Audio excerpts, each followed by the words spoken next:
nuclear, 7 cities, sneak attack, by the way. And then it names the city, China, North Korea, on down the line.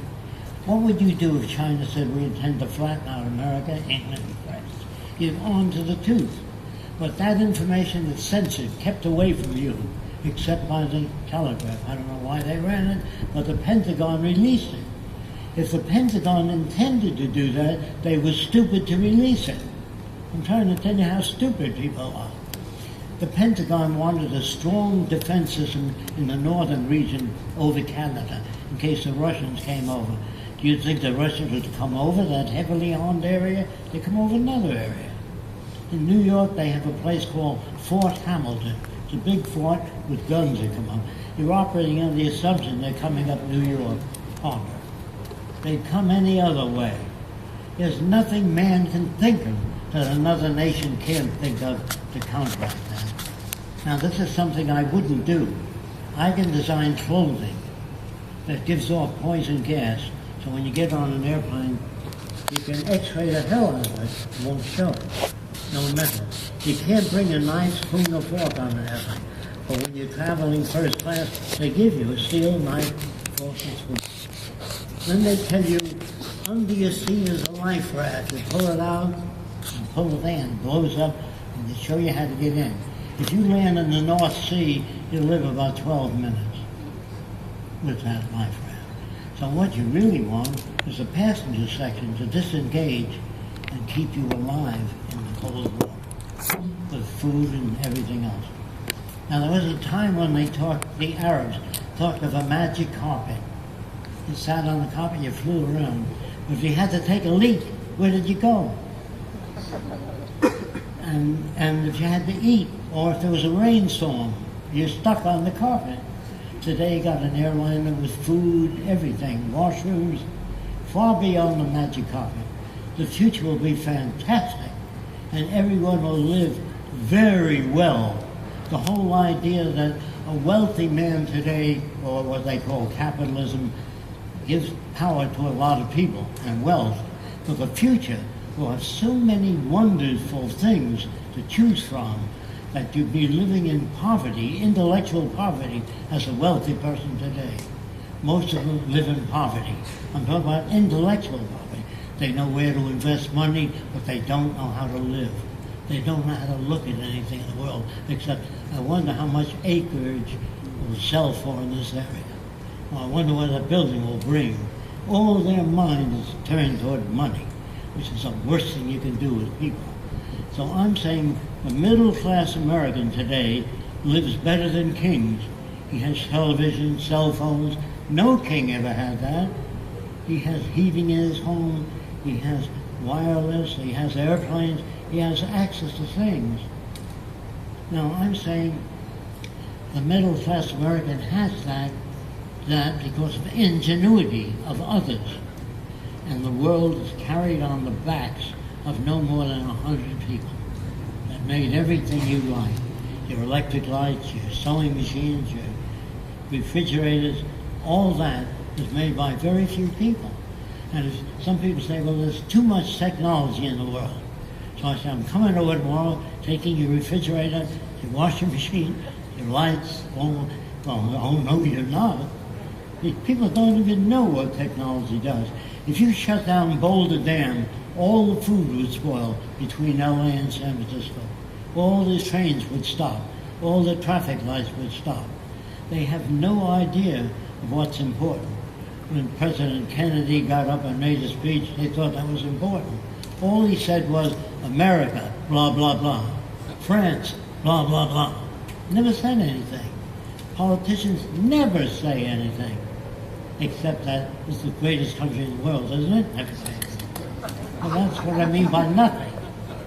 But I know of no politician throughout history that ever developed anything. Yes, sir. You had a question? Yes, thank you.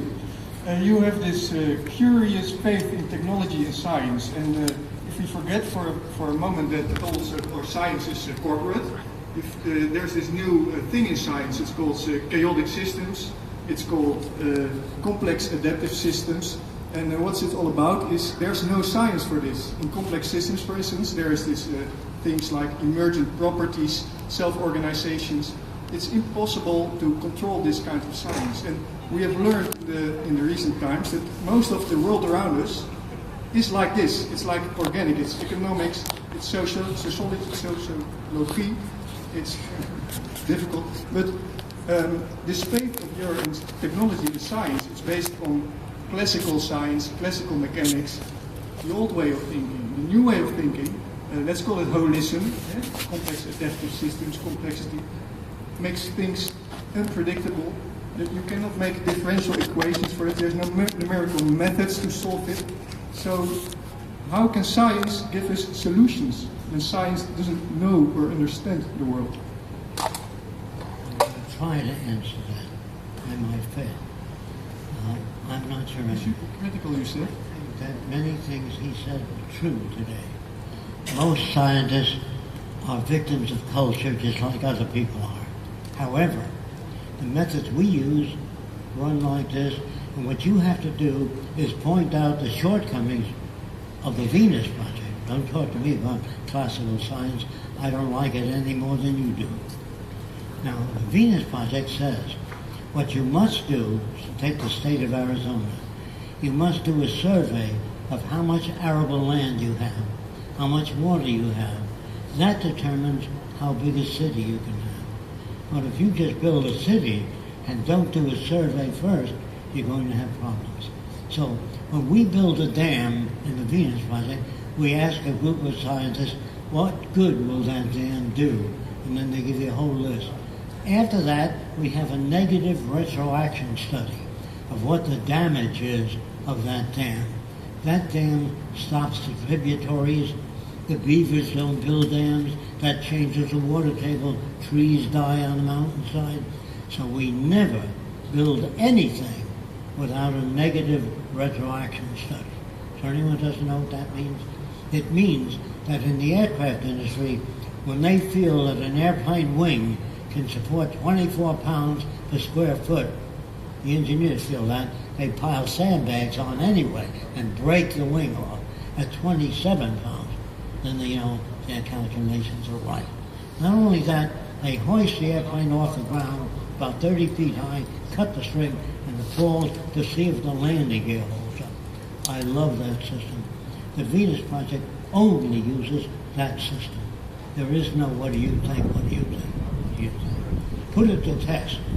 If you get a handbook of engineering, you'll see the different tables for concrete mixes, for 17-story buildings, 4-story buildings. They have a handbook for that purpose. And of course, even if the Venus Project fails completely, there are people called diagnosticians or skin specialists, dermatologists, and when they go to school, they have to remember the different diseases, cystic fibrosis, psoriasis. They remember the patterns. Now you can put all that in the computer in an hour and a half, and then you can scan it and get the best treatment. I'd say about 10 to 15 years from now, there'd be no dermatologists. They're on the way out. Because every man has a little desk computer today, and he's in touch with the world. It's very easy to take most of medicine and make it available by scanning. A girl said to me, would I be a waitress in the new society? I said, what makes you want to be a waitress? She said, I'm a waitress now. I said, when you sit at a table, the menu lights up. Then it scans you. If you're diabetic, it adjusts the food to your condition. You don't know how backward your society is. You have no idea what's missing. In 1927, we could have built a world without armies, navies, police, and housed everybody.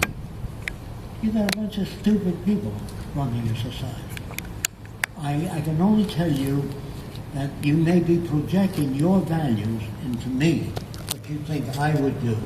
I would not do those things. I did not make atomic bombs.